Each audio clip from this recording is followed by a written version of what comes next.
Now, some of you guys may think maybe my transfer case is locked in four-wheel drive, maybe something's broken. No, not the case.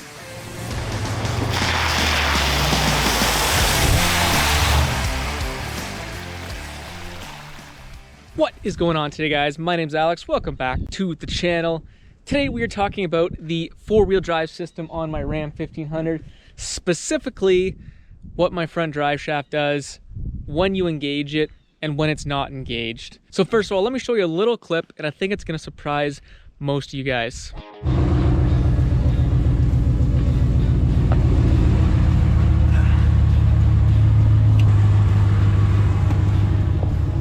All right, so, you know I'm actually truly gonna be in two-wheel drive. All right, so we're in two-wheel drive, obviously. Now, you guys will see what's gonna happen with that front drive shaft already by now. But why not, we'll take it for a little spin.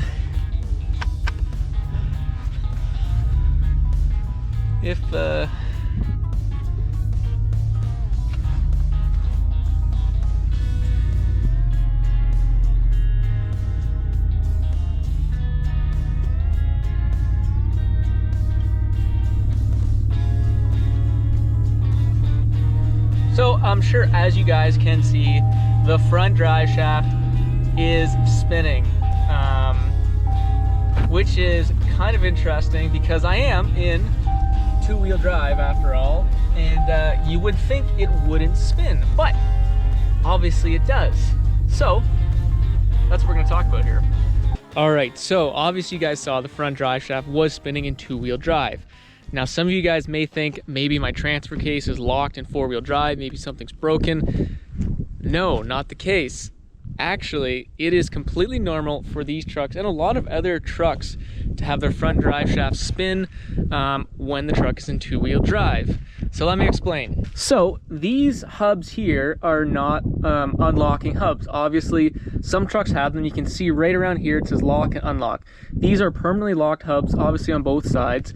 So this wheel is going to spin the CV shaft all the time. Now that CV shaft is going to spin the differential carrier all the time as well, which is then going to spin this drive shaft all the time. So that's why in my little clip there you saw that drive shaft spinning despite being two-wheel drive. Now, a lot of modern trucks, especially in the 1500 range of trucks, tend to use this type of four-wheel drive system where all the front end components spin when the vehicle is running despite being in two-wheel drive or four-wheel drive, and only in the transfer case is the actual front drive components unlocked from the drivetrain. So that front drive shaft comes into the transfer case and spins, but it is not attached to the drivetrain, if that makes sense. Now, with your front end components spinning all the time, there are some pros and there are some cons. Obviously, the cons is fuel economy. The truck is always going to be spinning those CV shafts, front differential, front drive shaft, obviously, and that is going to contribute to some fuel economy loss and some added wear to those components, although really not that much wear. They're designed to run like that. So, but overall, when components are running, there is going to be some wear. Now, the positive of this is that you don't have to worry about unlocking and locking your hubs. Now, I think that's actually a positive, but you know, looking at some of the manufacturers and why they designed the transfer case like that, that was an argument. For convenience, it's easier, you don't have to worry about it. And the other big positive of having your front end components always spinning is that they're always spun up, meaning that you can jump from four-wheel drive to two-wheel drive on the fly pretty seamlessly and not have to worry about components smashing and clashing, if you will.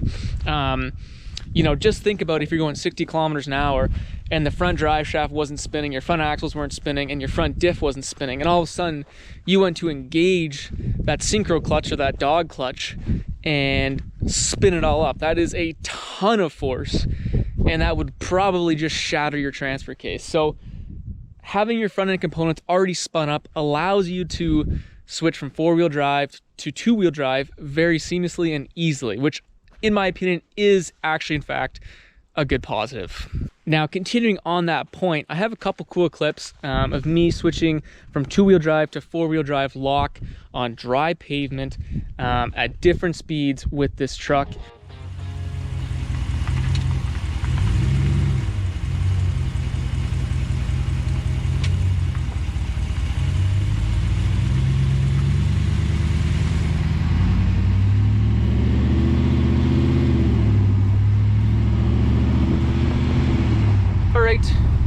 We are going to see what happens when we engage this 4-wheel drive lock while driving at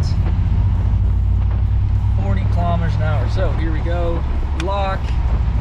We are locked in. We'll see what the video shows down below. All right, we're gonna get up to 80 kilometers an hour. Hopefully I don't lose the GoPro down below, because that would suck. All right, so there we go, 80 kilometers an hour. We're in 2-wheel drive, that's about to change. Boom, 4-wheel drive lock. It is engaged, apparently. We will see what the footage says down below, and what that front drive shaft did at 80 kilometers an hour. All right, we are approaching 100K an hour. Let's lock this girl up. Boom. Locked, 100 kilometers an hour, 4-wheel drive on dry pavement. Nothing to her. Nothing to her! Now, I'm sure some of you guys are saying, whoa, whoa, whoa, do not engage your 4-wheel drive system on dry pavement, especially, you know, at 100 kilometers an hour. And you would probably be right. However, with this Ram 1500, I know for a fact I have a clutch pack transfer case. It's a BW44. I've made many videos on it. And that clutch pack style transfer case is not a true mechanical locking. So I will never get a true bind on the drive shaft, or the drivetrain, sorry. Meaning that I do feel comfortable doing that. The clutch packs will take up any slop in the drivetrain. Would I do this all the time? Absolutely not. If you don't know what kind of transfer case you have in your truck, do not engage your 4-wheel drive system on dry pavement. It can result in a lot of damage to your transfer case and drive line. But another question I'm sure some of you guys have is if the roads, let's say, have snow on them. As you can see, we got our first little snow here. Welcome to Canada, winter's here. Yeah, let's say if there's snow on the roads, can you engage your 4-wheel drive system on the fly while you're driving? For the most part, yes, you can. Obviously, like I just said, this has a clutch pack system, which allows that front drive shaft to have power, disengage, and engage pretty seamlessly without any drive shaft or drive line, you know, clashing. If you do have a true mechanical locking transfer case, even those transfer cases do tend to have a synchro or a dog clutch, which does allow for pretty seamless engagement of your 4-wheel drive high. I would not try engage 4-wheel drive low. That is a whole different topic. But for the most part, you can engage your 4-wheel drive high while driving, but just don't do it on dry pavement. Lastly, guys, if you plan on lifting your truck, obviously always make sure you know what transfer case you have, what kind of 4-wheel drive system you have, because if your front end components are always going to be spinning, like my truck, it could lead to some issues. Let's say your front diff angle is off. Let's say your CV axles are on bad angles. Those components are always going to be spinning no matter what, and so you are going to chew through those things pretty quickly, put a lot more wear on them. So just something to consider if you plan on lifting your truck. It may be worth it to go out and spend the money on a good lift that is going to properly support the front end components. All right, guys, that's going to wrap up the video for today. I wasn't aware that this front drive shaft spun all the time, and I'm sure some of you guys weren't either. So that's why I wanted to make a little video on it, because there are some pros and cons to this style of 4-wheel drive system, and I thought it'd be kind of cool just to show you guys what it looks like when, you know, engaging your 4-wheel drive system at, let's say, high speed, and what that front drive shaft looks like. But as always, if you liked the video, make sure to leave that thumbs up, and if you like cool stuff like this, make sure to hit that subscribe button, because my Eaton True Track rear differential is coming soon. Soon, I don't know when soon is, but apparently it's coming, and I can't wait to throw that in.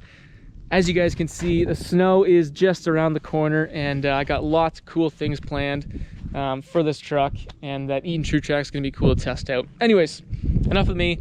We'll see you on the next freaking video.